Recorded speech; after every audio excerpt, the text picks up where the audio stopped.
प्रिय प्रदेशवासियों, इस समय हरियाणा प्रदेश में भी तेजी से बदलाव और विकास हो रहा है। हमने व्यवस्था परिवर्तन और सुशासन का जो संकल्प लिया है उसे पूरा करने के लिए हम नित्य नए मील के पत्थर स्थापित कर रहे हैं। हमने वर्ष 2020 को सुशासन संकल्प वर्ष के रूप में मनाया और इस वर्ष को सुशासन परिणाम वर्ष के रूप में मनाया जा रहा है। सुशासन और व्यवस्था के जरिए हम लोगों में ये विश्वास पैदा करने में सफल हुए हैं कि सरकार उनकी है और वे भी सरकार में हैं। सुशासन की सेवा, सुशासन से सेवा और भ्रष्टाचार पर रोक के लिए ई गवर्नेंस से गुड गवर्नेंस का जो अभियान हमने चलाया था वह आज परिवार पहचान पत्र तक पहुंच गया है। इस एक ही दस्तावेज के माध्यम से सब सरकारी सेवाएं और योजनाओं का लाभ घर द्वार पर ही मिलेगा। लोगों को कार्यालयों के चक्कर नहीं काटने पड़ेंगे। आपको पेंशन के लिए भी नहीं भटकना होगा। उम्र होगी पेंशन आ जाएगी। आपको योजनाओं के लिए इधर उधर नहीं जाना होगा। जिस योजना के लिए आप पात्र होंगे वह अपने आप आपको मिल जाएगी। कहने और सुनने में ये सपने जैसा जरूर लग सकता है, पर हम इसे साकार करके दिखाएंगे। भ्रष्टाचार की बात करें तो आप जानते ही हैं कि सीएलयू का दूसरा नाम भ्रष्टाचार था। इसके खेल को हमने पूरी तरह ऑनलाइन करके बंद कर दिया है। सरकारी नौकरियों को हमने चुनौती के रूप में मिशन मेरिट में बदला और योग्यता के आधार पर 85,000 युवाओं को नौकरियां दी हैं।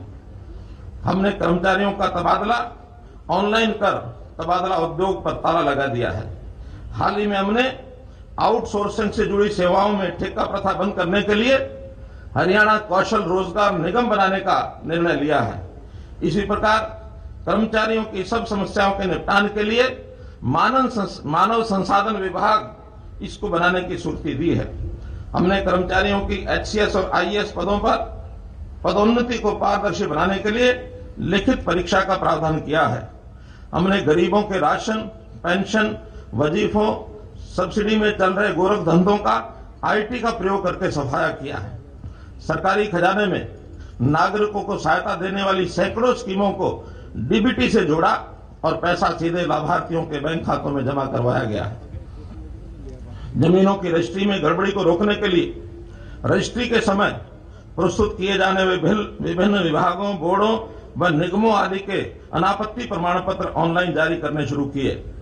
जमीनों के रिकॉर्ड में पारदर्शिता लाने के लिए वेब हेलरेस पूरे प्रदेश में लागू की गई है। परिवहन विभाग में भ्रष्टाचार पर रोक लगाने के लिए ऑपरेशन शुद्धि के तहत डीटीओ के पद बनाए हैं। खनन ठेकों में ई नीलामी और ई रवन्ना स्कीम से पारदर्शिता लाई गई है। व्यवस्था परिवर्तन की इस प्रक्रिया में हमने सरकार कम से कम सुशासन अधिकतम के भाव को मूल में रखते हुए सरकारी लाभ देने में मानवीय हस्तक्षेप को कम किया है। हमने ऐसी नीतियां बनाई कि समाज का कोई भी वर्ग ऐसा नहीं बचा जिसे सरकार की मदद अथवा राहत न मिल रही हो। हमने किसान की आय दुगनी करने के लिए ठोस कदम उठाए। मजदूर की आय बढ़ाने के साथ पेंशन की व्यवस्था भी की। व्यापारी को भी बीमा प्रदान किया। अनुकूल नीतियां बनाकर निवेश को आकर्षित किया। कर्मचारी व उसके परिवार को सामाजिक सुरक्षा दी। महिलाओं को सुरक्षा और शिक्षा व रोजगार द्वारा सशक्तिकरण प्रदान किया। युवाओं को कौशल व योग्यता आधार पर नौकरी दी है। वृद्धों को सम्मान पेंशन व स्वास्थ्य सेवाएं प्रदान की। विवादों के समाधान के माध्यम से हर उस नागरिक को राहत दी जिसका कोई भी मामला किसी भी कारण से सरकारी स्तर पर लटका अथवा फंसा हुआ था। किसी भी संकट के समय हर नागरिक की समय पर मदद के लिए डायल 112 सेवा शुरू की। गरीबों को हर योजना व सेवा में प्राथमिकता प्रदान की।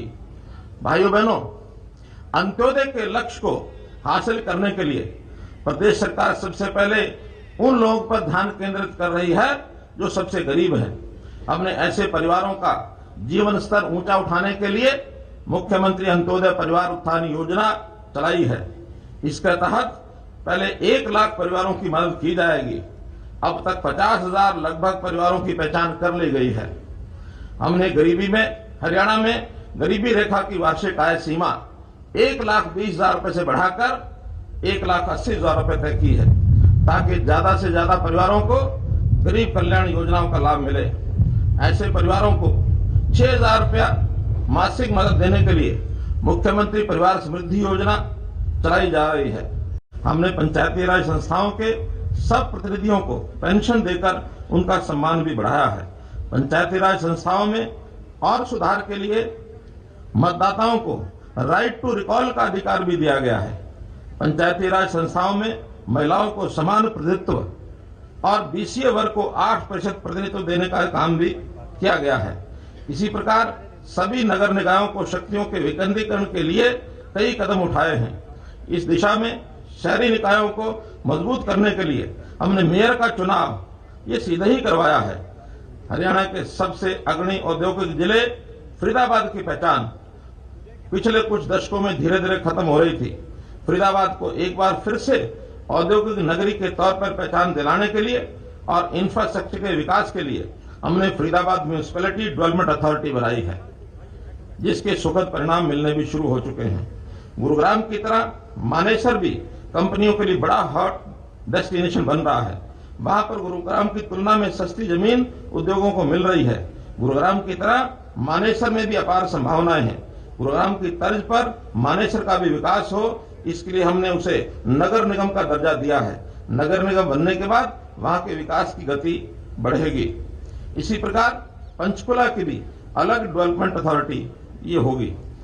पंचायती राज संस्थाओं और शहरी स्थानीय निकायों की वित्तीय स्थिति मजबूत करने के लिए संपत्ति के पंजीकरण और लगाए गए स्टाम्प शुल्क का 2% राजस्व उन्हें प्रदान किया गया है।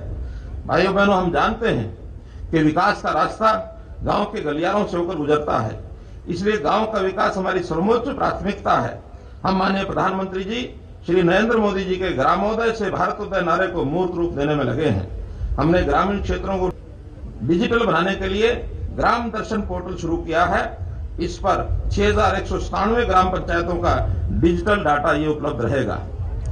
ग्रामीणों को उनकी संपत्ति का मालिकाना हक देने के लिए सभी गांवों को लाल डोरा मुक्त करने की योजना चलाई है, जिससे बाद में प्रधानमंत्री स्वामित्व योजना के नाम से पूरे देश में लागू किया गया है। भाइयों बहनों, हरियाणा बहुत आगे बढ़ चुका है, आर्थिक सामाजिक बदलाव के लिहाज से भी और हकदारों की जन जागृति के लिहाज से भी। इसलिए जब कोई सरकार मिशन मोड में काम करती है तो उस प्रदेश के नागरिकों में भी एक ऐसी ऊर्जा और उत्साह का संचार होता है जिसे अव्वल आने की चाहत पैदा होती है। हमारा लक्ष्य बस यही है, हरियाणा का युवा, हरियाणा का किसान, हरियाणा के उद्यमी, हरियाणा के शिल्पकार और सीमाओं पर खड़ा देश का हर 10वां जवान जो हरियाणा से है, अव्वल आने और तरक्की करने की चाहत से लबरेज रहे। हमने हरियाणा को अव्वल बनाने के लक्ष्य को ध्यान में रखकर ही जो स्वर्णिम निर्णय लिए हैं, जिनके सुखद परिणाम भी अब सामने आ रहे हैं। ये ऐसे कुछ नए परिवर्तन हैं जो भविष्य में हरियाणा को अति विकसित राज्य बनाने में महत्वपूर्ण भूमिका निभाएंगे। मुझे विश्वास है कि इनसे हरियाणा सभी क्षेत्रों में अग्रणी राज्य बनेगा। आइए आज आजादी के अमृत महोत्सव पर हम अपनी महान सांस्कृतिक परंपराओं और उच्च नैतिक मूल्यों पर चलते हुए देश व प्रदेश की अधिक स्वच्छ, स्वस्थ, समृद्ध, सशक्त व विकसित बनाने के लिए कठोर परिश्रम करने का संकल्प दोहराएं।